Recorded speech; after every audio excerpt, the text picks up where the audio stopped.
And welcome back, everyone. Welcome back to another broadcast, another replay cast of the 2023 GSL Season 2 Codes Round of 16 Group B. Welcome, everyone. Welcome. It has been a while. It's been less than 24 hours. Sorry, just over 24 hours since our last broadcast. And the last time we casted GSL was 2 weeks ago. 2 weeks ago, we casted Group A, and last week we were just a little bit busy. We had some other events scheduled at the time, so we couldn't really find a time or find room to squeeze in another GSL cast. So we missed it. We missed out on it last week. That's why we're here. We're here to make up for it. And hopefully on a weekly basis we can keep going with these GSL broadcasts. Again, as a reminder, this is a replay cast, and these events have already happened. If you want to tune into them, you can check out the Wikipedia page or over on the official channel, but we're here covering it ourselves. Oh boy, and I can't wait. Last time, oh my god, it was crazy.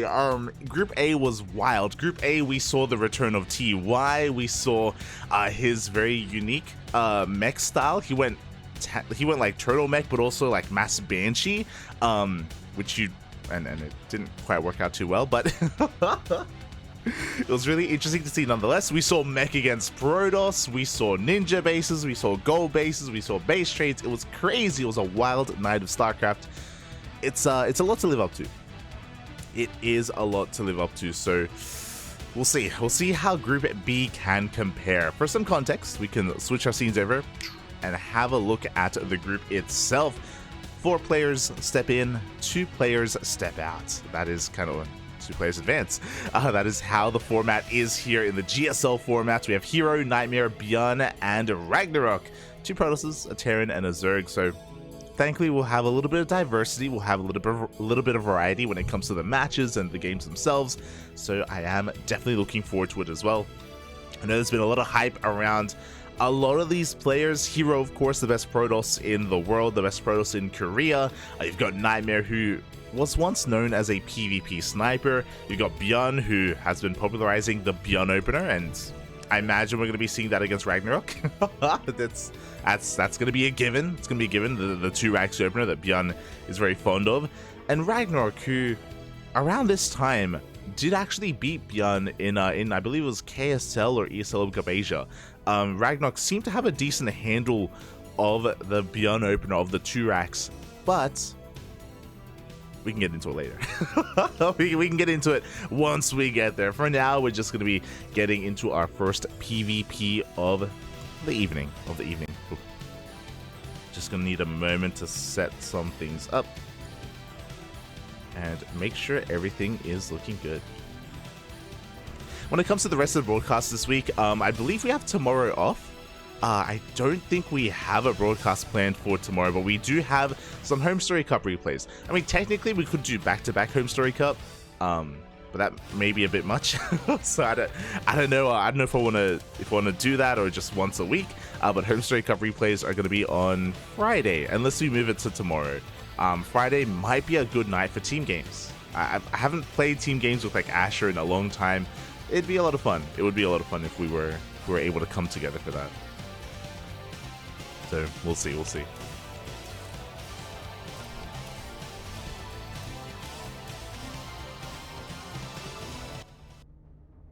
Okay, as we are diving into our first game of the night.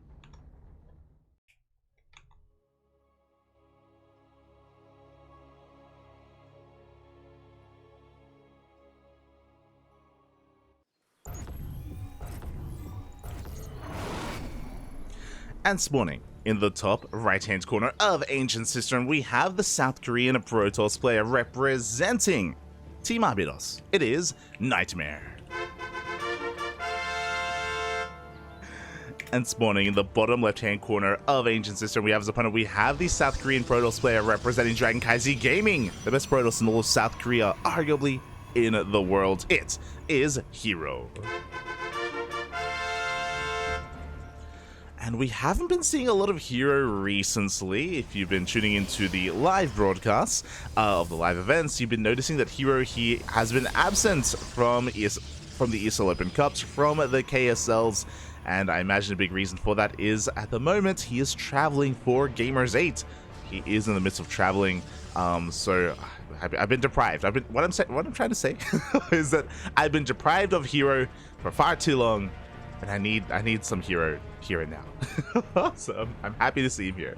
Happy to see him against NightMare, and on top of that, I also appreciate herO's style of PvP. He's typically a very aggressive PvP player. We see him time and time again against players like Creator, against players like Classic, constantly being in their face, constantly going for 1 or 2 base all-ins.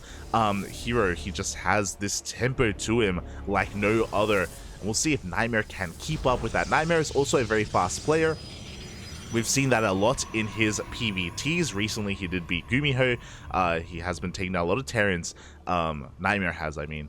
So it's been really impressive to see him just go to town on some of them. But yeah, you know, that is a bit of a different matchup. And here in a mirror matchup, things can get really weird and really quirky. Just because both players have the same tools, they have a lot of similarities to them. And in these like slight differences, that's kind of where things matter the most, especially when it comes to their openers. For the time being, we have a double gate opener here from herO. Same can be said for NightMare. Pretty standard stuff. On Ancient Sister, no one is crazy enough to go for a gate expand. No one here is max packs. Thankfully. It's crazy what he's able to do. And yeah, it's very unique to him. Here we do see herO taking the role of the aggressor. He's going to be going for a double adept opener. Meanwhile, his opponent, interesting, NightMare being very greedy. Oh my god. Okay, so a lot just happened. herO's going for a standard 2 units here off of its 2-gate opener. It's going to be double adept into 2 more, into maybe even 2 more. We could go up to 6 adepts with this. So very aggressive play here from herO. We can see NightMare going to be just delaying that natural and getting eyes on the initial units. Meanwhile, if you noticed, NightMare opened up single sentry, only 1 unit, despite going for the 2-gate opener, which means he has spare resources to go for a very fast natural base. So yeah, despite going for a double gate opener, very economic opener here at a NightMare. Shield battery is already on the way on the low ground. He is going for 2 follow-up adepts. He's fully aware of the, oh my god, of the adept count of herO, as we are not just on 4, we're going up to 6 adepts here for herO. Behind that, we haven't teched up any further. All of our gas is being spent on adepts for the time being. Hallucinated Scout will confirm that. NightMare, he wants to figure out if there is a Stargate out on the map. There's a pylon out of the map. Uh-oh. herO is about to rock up. Now, NightMare's in position. He's ready to wall off at his natural base. He already has a shield battery. He has an overcharge available as well. And herO finally gets eyes on this. He finally realizes, oh my god, that's a fast nexus. We commit, and we're going to focus down that pylon. That's the power here of 4 adepts, is typically 1 pylon or 1 shield battery can keep them at bay. But once we add up that adept count, it can overwhelm and overpower that building. 3 probes already go down. We shade down to the low ground as well. 4 probes do fall, and we're not done. We have 2 more adepts rocking up. We have the proxy pylon. We have even more adepts rocking up as well, and this is getting out of control. This is getting out of hand. We force the activation of the pulsar beam. Wasted energy there for NightMare. The Oracle is in the midst of moving out, and finally NightMare is going to get eyes on... No, he doesn't see the pylon. Doesn't realize that herO, he's just reinforcing across the map. That's why he has so many adepts to his name. Nice moves here at a NightMare. A shade does block the shades of the opposing player, but we commit regardless. We slip on through. We break into the main base. And again, we're looking for some economic damage. We're looking to get into the mineral line. It only takes 2 adepts to one-shot a probe. Oof. As herO does get the hell out of there. It looks like he's going to be bleeding out everything. Everything's going to get cleaned up. NightMare finally has control of his bases. But it took a lot. There's a lot of chaos going on. NightMare does finally calm things down. Was forced to spend his oracles, forced to use them defensively back at home and waste their energy back at home as well. Meanwhile, across the map, herO, he is transitioning into Blink, saturating his natural base. And it is now time for NightMare to be the aggressor. The roles have been reversed. The adepts can now be used offensively. herO has plenty of time to respond. And up! Oh, he isn't able to wall off the adepts. Don't quite make it in. We have Stalkers in the natural, Stalkers in the main. herO obviously fully aware of the oracles coming across the map, so he's getting ready for them as well. Making sure he minimizes his losses here. As herO goes for a secondary proxy pylon and goes for a proxy gateway. Let's go. Oh my god. As we are going to be coming to the shade, we're heading towards the natural, but we get 2 probe kills. Not too bad. Stalkers are being pulled apart here as we do threaten the shade into the main base, and NightMare, he will commit. And he's going to get a couple more of these probes. herO, he is hurting in the worker count. Hurting so much, actually. Down 6 probes. But herO, I don't think he cares. He is making probes, sure, but he's working on a 3rd gateway. And really, that's a 4th gateway. 4 gate, 2 base blink stalkers is what herO has. He is amassing stalkers across the map. He's sending everything out to try to power through and break the defenses of NightMare. This is essentially a 2 base all-in out of herO. NightMare trying to get ready back at home, going for that stasis trap. He's going for a Dark Shrine in the main base as well. A DTs could end the game. herO has 0 forms of detection. Has no detection back at home, no robo, no stargate, no forge, but he has high ground vision, and he bleaches the main. Oh, he does take a massive stasis to the face, and he doesn't scout the Dark Shrine. He doesn't see, he doesn't know. So far, NightMare is defending. Another stasis trap goes off here at the natural. herO, he has to blink down to the low ground. The Dark Shrine is now done. DTs both offensively and defensively will be amazing, and we have a gateway across the map. Here we go, herO. He does dive into the main base. Looking at the unit type, herO, he is ahead in Stalkers. There's no shield battery in the main, but there is a shield battery at the natural. Good blinks coming out from NightMare, but he is losing some Stalkers. Where are the DTs? There we go. We have 1 at home. We have 1 across the map. And DTs should be able to defend. The gateways are being depowered. herO trying to hold on. Immediately he goes for a robo back at home. NightMare, it may have been a mistake to warp in defensively just to give herO that much of a heads up. As he's blinking down to low ground. Solid force field as well. But NightMare, he does have blink. He does pounce over that wall. He dives on the army. DTs across the map. Damage is being done. herO, he cannot break the natural, and he is losing so much across the map. Robo still on the way. He did go for a full wall off. He does have a sentry for a force field as well. Boys are evacuated. But NightMare, he's taking a 3rd. NightMare, he's in a really good position. He was able to barely hold on, and DTs, they are the checkmate that NightMare was looking for. Can herO recover from this? He's down in workers. He did save a lot of them, to be fair, and the observer is about to come out. Observer is on the way. And with that, herO, he is holding on. But he's down in the economy, down in the base counts, where even in upgrades, as in both players have blink, NightMare is able to make up for his previously production deficits, and he has the gateway count that he needs. It feels like NightMare is ahead in almost every aspect right now. The one thing that herO has is, he's going for his own Dark Shrine, is a robo. So with this, he can make a War Prism, and he can be a little bit more flexible with how he is aggressive across the map. So the goal here for herO is to try to outposition and pull apart his opponent. Go for this multi-pronged aggression. He does come across the proxy gateway. DT does waddle on in, is spotted by herO. Again, there is so much pressure on herO to do some damage. Now, NightMare, does he have detection? He has oracles. No robo for observers, no forge for cannons. He has to rely on his oracles here for revelations if the game goes on that long, because NightMare, he's moving out across the map. He has a massive Stalker lead. herO's out of position. 3rd base is going to be cancelled.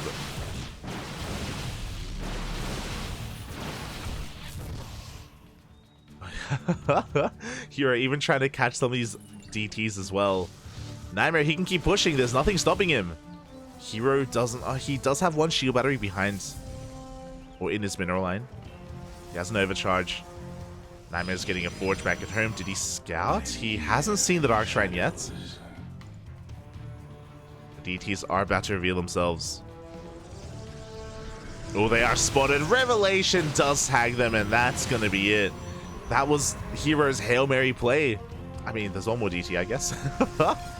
But there it is. GG gets called. And NightMare takes game number 1. Oh, GG. The aggression of herO working against him a little bit, because if you recall, he did set up for a 2 base Blink Stalker all-in off of 4 gateways. Was hyper aggressive with those Blink Stalkers. As a result, no Stargate, no Robo, no detection. All that Ragnarok had to do was, all that NightMare had to do was defend. All he had to do was hold on, and the checkmate move again, like, so smart of him. The foresight to go for that Dark Shrine, recognizing that herO wouldn't have anything to really deal with DTs. Just like that, NightMare takes game 1. And it wasn't just that as well. If you recall, I was freaking out at the start of the game, but NightMare going for that fast Nexus as well, forcing the aggression out of herO.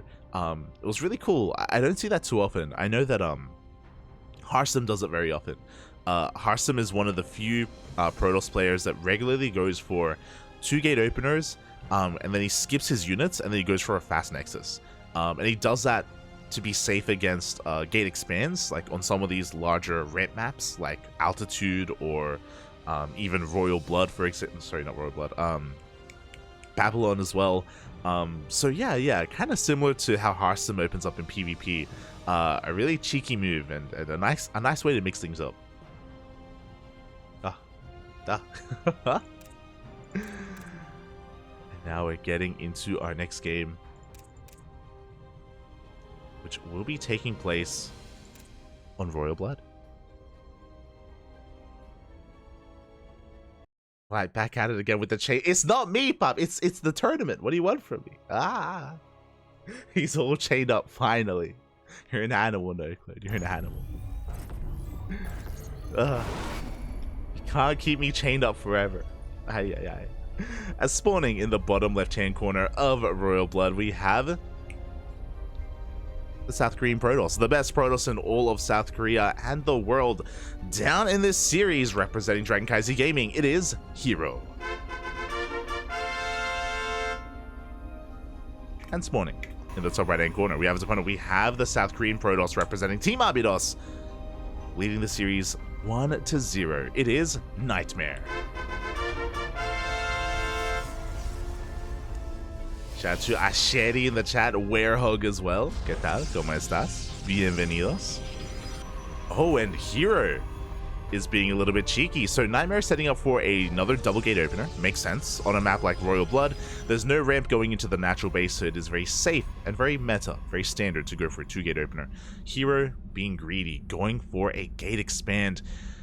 Now, this is probably the safest map to do this on when it comes to the maps that don't have a ramp coming into the natural, just because the entryway into the natural is so narrow, it's so short. NightMare is going to see this, and now NightMare can be the aggressor. He has the option. He sees this, he knows that herO is going to be very economic, and if NightMare wants to, he can transition into a 1-base all-in. I'm keeping my eye on this probe. I feel it. I'm feeling the proxy robo. There it is. There it is. Pylon is thrown down. So NightMare, he sees the challenge of herO. herO's like, yo, it's risky for me to do this. It's crazy for me to do this. What are you gonna do about it? What are you gonna do about it? And NightMare's like, all right, let's go. I'm going for the all-in, papi. I'm going for the all-in. Show me the robo, as the Cybercore is still going to finish up, so we need to wait a little bit longer here to throw down any tech. We could go for a gateway across the map. For the time being, herO sees that the pylon is missing. Cybercore is done, and ooh, it's gonna be a 3rd gateway across the map. No proxy robo. Okay. Meanwhile, herO, upon seeing that the pylon is missing, he's assuming the all-in, and he is going for a defensive robo first. So herO is delaying his Nexus in favor of the robotics facility. And all he scouts with his Zelt. He does come across the pylon. He checked over on the right-hand side first, and now he checks over towards the left. herO potentially getting ready for a ninja base, the gold? Maybe. We'll see. We'll keep an eye on it. As NightMare throws out a second pylon, the Zealots won't be enough to depower this, so herO, he should be focusing on defending back at home. There we go. We have another gateway on the way. Shield batteries as well. herO is preparing. Bearing in mind, this isn't the most committed all-in out of NightMare. It's not a 4 gate, there's no proxy robo. He could try to expand behind this. There it is. There is that expansion. So he's being very aggressive. He's forcing a reaction. You could argue right now that he's forcing an overreaction. Like, herO, his probe was killed, so he doesn't know if his opponent is expanding. He doesn't know how committed or how all-in NightMare is. As NightMare is containing his opponent, he's poking with Stalkers, but again, he's transitioning. We have the base on the way. We have another Robo on the way as well. And we could end up in a really weird situation where herO is forced all in. Like, eventually, at some point, hero's going to recognize, like, how his opponent is ahead in the economy, and he may just be forced to push out across the map. Before that can happen, the Adepts have arrived. They shade past the army, and they get into the main. Adepts do bust into the main base. Probes are going down. NightMare getting the hell out of there, just avoiding that Immortal army. And hero's already behind in the economy. He can't afford to lose probes. 3 more probes go down. herO turns back around. He comes back home.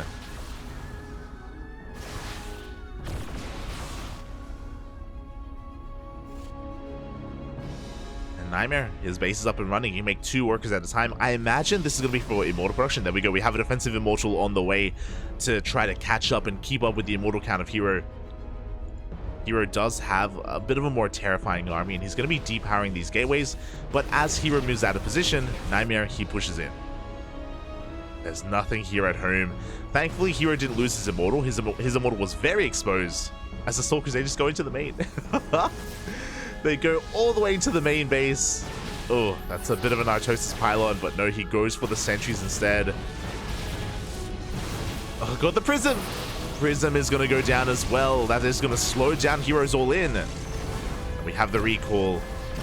Loses 1 Stalker. But NightMare did get the Prism and so many sentries. And yeah, herO, he has to go across the map. He has to commit. NightMare's getting ready. He has a shield battery on the way. He has a 2nd shield battery. Has a defensive Immortal. Has sentries for force fields. NightMare is so prepared for this. Without a War Prism, I don't think herO can really make anything happen. If he had a War Prism, he could bypass the natural. He could go straight to the main.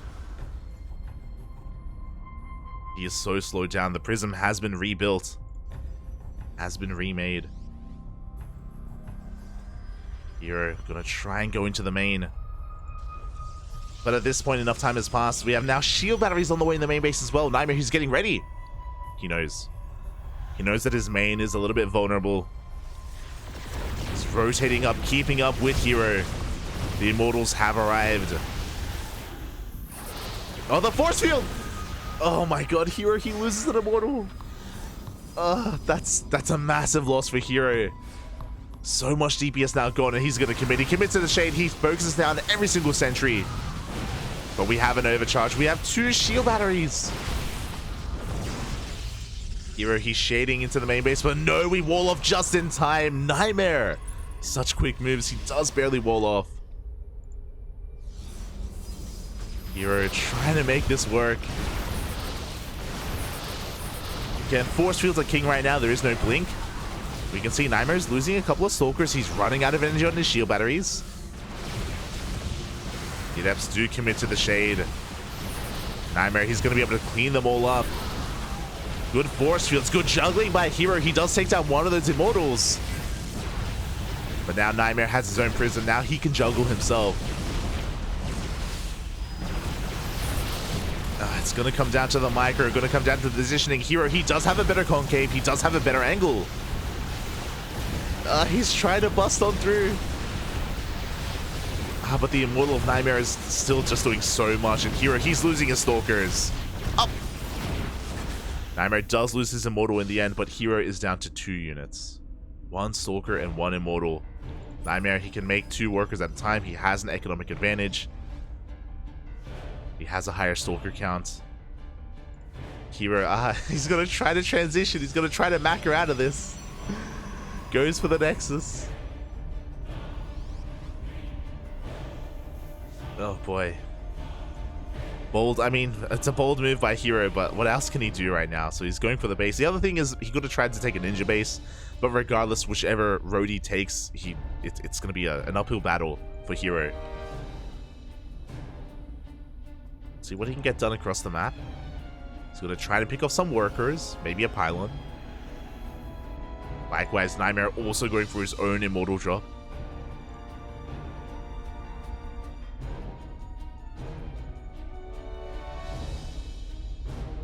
herO just waiting for the opportune moments. Now he's going to dip on in. Bearing in mind, NightMare doesn't have Blink. Does not have Blink. Immortals, their shields are being triggered. NightMare is going to try and go for the Prism, but the Prism does escape in time. At the same time, we do have another drop across the map. NightMare did lose 3 probes across the map. herO, he's holding onto his workers. These Immortals aren't really doing too much.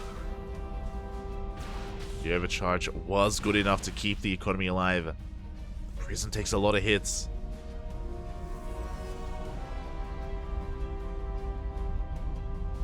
No! herO!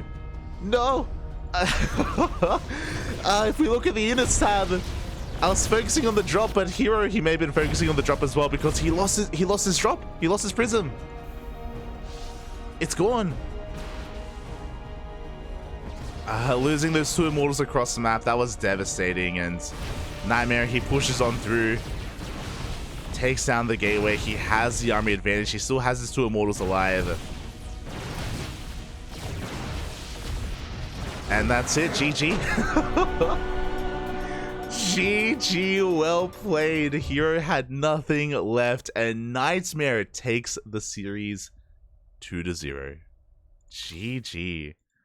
I was paying attention to the drop of NightMare because if you remember, herO, he had his Prism in the top right hand corner of the map. Like it was safe for all intents and purposes. But I guess he must have gone into the main to try to harass once again, or maybe an F2. Lost his Immortals. Despite that, he was still behind. You know, like despite losing the even if he didn't lose the Immortals, he was still in a really rough position. But because herO's Prism went down across the map, that meant that there was nothing keeping NightMare back at home. There was nothing forcing his army to stay at home to defend. Counterattacks. GG, well played. NightMare takes the series 2-0. Forcing herO down to the lower bracket, down to an elimination match. Oh my god. GG. GG, well played. A result that I wasn't really expecting. But if you looked at the games, they were really really technical and really mind gamey PvPs. Like we saw earlier on Ancient Cistern how NightMare went for a really quirky opener that I've never seen him do before. I was kind of attributing it to, or comparing it to Hearthstone. Hearthstone does similar openers where he went for a 2-gate opener, skips his units, and goes for a faster Nexus. So he forced the all-in out of herO, and NightMare, again, was able to squeeze out that Dark Shrine and end the game then and there, basically. Here in Game 1, a bit of a different dynamic where herO went for a very economic opener, and he overreacted. He assumed that NightMare was all-inning him, right? Like, NightMare, he went for a proxy pylon, he went for a proxy gateway, he sniped the scouting probe of herO, and herO, he was throwing down shield batteries, getting robos, getting immortals, getting ready for an all-in that never came. So he was forced himself into an all-in, and NightMare just, yeah, playing herO so well. The mind games, Papi. There was, it felt like a lot of strategic play and a lot of a mental battle, like less so like overall, of course, like macro and micro and all that stuff. Like it felt like NightMare just came out on top when it comes to the overall like strategies that were incorporated into these 2 games. EG.